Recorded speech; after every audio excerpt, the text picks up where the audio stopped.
अस्सलाम वालेकुम, मैं हूं रज़वान अशरफ। सदर आसिफ अली ज़रदारी जो फॉर्म 47 के सदर हैं, उनको एक बहुत बड़ा नोटिस जारी किया गया। नोटिस में वार्निंग है, खबरदार किया गया है और उन्हें अल्टीमेटम दिया गया है कि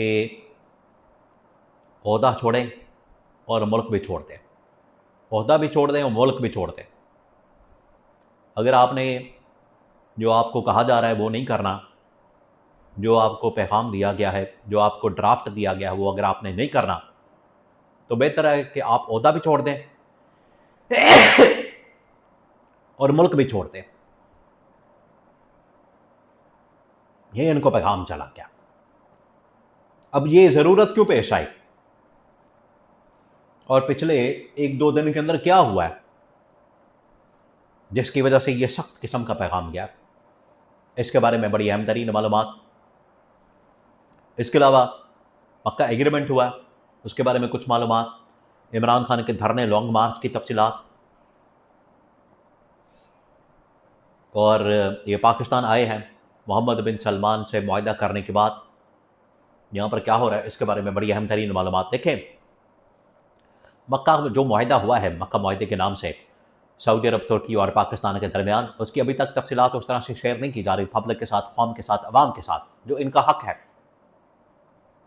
आज भी इसको खुफिया रखा जा रहा है, आज भी इसको सीक्रेट रखा जा रहा है और इसके ऊपर बिल्कुल भी लोगों को आगाह नहीं किया जा रहा है, इन्फॉर्म नहीं किया जा रहा। लोगों को कुछ पता नहीं है, उनके पास कोई भी इंफॉर्मेशन और इसका नॉलेज नहीं है। मीडिया रिपोर्ट्स के अंदर आ रही हैं, कुछ इंटरनेशनल मीडिया इसके ऊपर रिपोर्ट कर रहा है, इंटरनेशनल मीडिया की जानिब से इसके ऊपर रिपोर्टिंग हो रही है कि इसका मकसद क्या, मतलब क्या, कि एक मुल्क के ऊपर हमला, तीनों मुल्कों के ऊपर हमला तस्वुर होगा।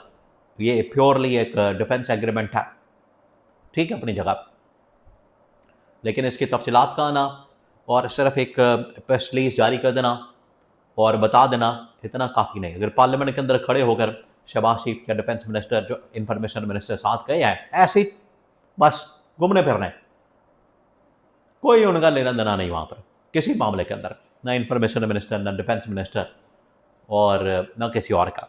शहबाज शरीफ भी ऐसे ही बस फॉर्म 47 के क्योंकि रखे हुए हैं, असल में तो फील्ड मार्शल, जनरल मार्शल वो साथ गए और इन्होंने एक एक चीज़ के ऊपर नज़र रखी। तो DGISPR आके प्रेस कॉन्फ्रेंस करते बता दें कौम को, एक ब्रीफिंग रखें, सवाल जवाब हो और पता लग जाए कि इसके अंदर क्या है। आवाम बिल्कुल साथ खड़ी होगी, आवाम बिल्कुल साथ देगी, लेकिन बता दिया जाए तो और ज़्यादा अच्छा है। दूसरी जानब अब PTI की जानब से जो एहतजाज की कॉल है, जो धरने की कॉल है, अब उसमें कुछ इख्तलाफात ज़रूर नज़र आ रहे हैं पार्टी के अंदर और बहनें भी सवालात कर रही हैं और ये वाला हफ्ता बड़ा क्रिटिकल हफ्ता शुरू हो गया है। उसकी वजह यह है कि इस हफ्ते देखते हैं कि क्या इमरान खान की मुलाकातें होती हैं। कल जिस तरह से मंगल को इमरान खान की मुलाकातों का दिन है, क्या इमरान खान की मुलाकात होगी, इस एहतजाज का, धरने का क्या असर पड़ सकता है और जो केसेस हैं उसके अंदर क्या डेवलपमेंट हो सकती है, इमरान खान की मुलाकातों के हवाले से क्या इंस्ट्रक्शन आ सकती हैं और सदर आसिफ अली ज़रदारी के हवाले से भी इस्लामाबाद हाई कोर्ट से फ़ैसला आ सकता है। ये बड़ा अहम तरीन फ़ैसला जो कि जजेस की तैनाती के मतलब एक लिस्ट ज़रदारी के पास मौजूद है, जिसको वो दबा के अपने नीचे लेकर बैठे हैं। तो ये इन तमाम डेवलपमेंट्स के अंदर आसिफ अली ज़रदारी को भी पैगाम चला गया है और ये जो इस वक्त पैगाम गया है, ओहदा छोड़ने का भी, मुल्क छोड़ने का भी, ये क्यों दिया गया, ये आखिरकार होगा। देखें, आज नहीं तो कल यही होना है। ये नून लीग और पीपल्स पार्टी ना सिर्फ हुकूमत छोड़ेंगे, इनकी हुकूमतों का धर्म तख्ता होगा पंजाब के अंदर, सिंध के अंदर, वफाक के अंदर, बलूचिस्तान के अंदर, बल्कि ये मुल्क भी छोड़ के भागेंगे, मुल्क से भी निकलेंगे और ये दौड़ जाएंगे। ये आपको यहाँ नज़र नहीं आएंगे, कोई एक आदमी यहाँ पर नज़र नहीं आएगा। उसकी वजह यह है कि इनको पता है कि पाकिस्तान के अंदर अगर ये लोग रहते हैं तो पाकिस्तान में फिर इनके साथ जो होगा, इनकी फाइलें खुलेंगी, इनका एहतसाब होगा, इनकी अकाउंटेबिलिटी होगी, इनके हिसाब किताब होंगे। और जो पिछले 4 साल के अंदर इन्होंने गोल खिलाए, एक स्टेटमेंट काफ़ी है, एक स्टेटमेंट, राणा सनावला, 3000 अरब रुपए की इन्होंने करप्शन और लूटमार की है। मुल्क लूटा है, मुल्क के अंदर ये तबाही और बर्बादी फेरी है। एक स्टेटमेंट काफ़ी है राणा सनाउल्लाह की, जिसमें सारा कच्चा चट्टा खुल जाता है। और पीपल्स पार्टी इनके ऊपर करप्शन के इल्जामात लगाती है, ये पीपल्स पार्टी के ऊपर लगाते हैं। नून लीग पीपल्स पार्टी आपस में लड़े हैं। ये जो इन्होंने किया था चार्टर ऑफ डेमोक्रेसी, ये असल में चार्टर ऑफ डाकोक्रेसी था। उसी का नतीजा आज ये निकला कि मुल्क का बड़ा गर्क हो गया। आज पाकिस्तान का बच्चा अभी पैदा भी नहीं होता, पहले ही मकरूज हो जाता है। ये है इनकी टोटल कारकर्दगी। अब जरदारी को पैगाम दिया गया, जरदारी को जो पैगाम दिया गया, और ये पैगाम सबके लिए है। ये आपको पता है, नवाज शरीफ उसके बारे में खबर चलाई जा रही है, वो डट गया, खड़ा हो गया। वो कह रहा है कि बिल्कुल आपने झुकना नहीं, सरेंडर नहीं करना, और आपने बिल्कुल भी शहबाज शरीफ को कह रहा है खड़े हो जाओ, पै जाओ।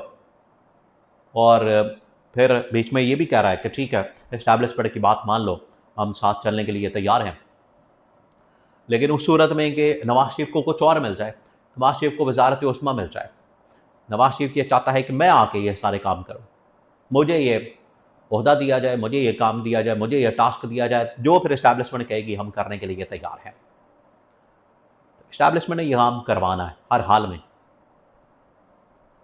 अब उसमें रुकावट अगर जरदारी बनता है, जरदारी को रास्ते से माइनस किया जाएगा। शहबाज शरीफ बनता है, शहबाज शरीफ को माइनस किया जाएगा। अब रुकावट किसी को नहीं बनने दिया जाएगा, रुकावट कोई नहीं बनेगा।